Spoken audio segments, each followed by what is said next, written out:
Hey everyone, my name is Diego, and today we're going to be going over the combustion engine. So let's go ahead and get it started up. 3. Okay everybody, so the combustion engine is called the combustion engine because fuel and air combust inside the engine to create energy to move the pistons, which in turn move the car. So the engine block is the foundation of the engine. Most engine blocks are cast from an aluminum alloy, but iron is still used in some of the manufacturers. The engine block is also referred to as a cylinder block because of the whole rubber tubes inside the cylinders that cast the graduated structure. The cylinder is where the engine's pistons go up and down.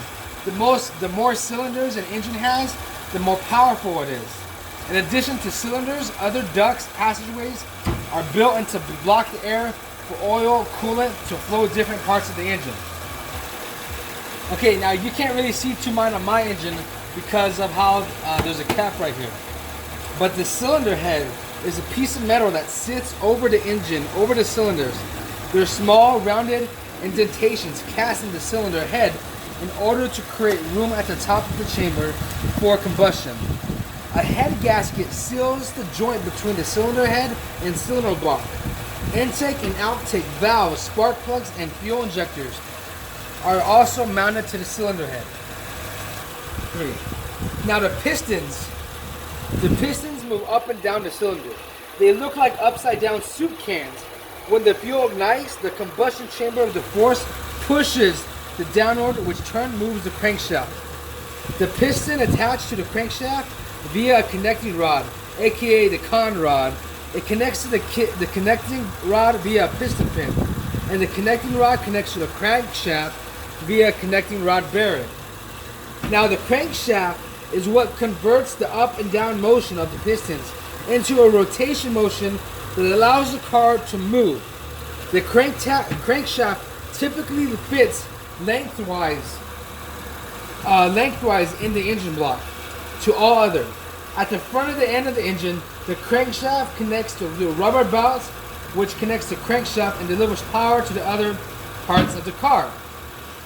The crankshaft resides in what is called the crankcase on an engine project. On the engine, the crankshaft and the connecting rods from the outside objects. Like this one. So there are 2 types of valves, intake valves and outtake valves.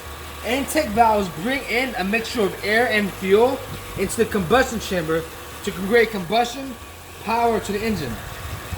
Outtake valves let the exhaust that create and after the combustion out of the combustion chamber.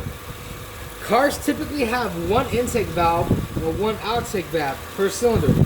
Most high-performing cars have 4 valves per cylinder. While not considering a high-performance brand, Honda also uses 4 valves per cylinder on the car, just like this one. This one. 3. All right. Well, there you go. That's about everything in the combustion engine. So you can even check under your head, and most combustion engines are just alike.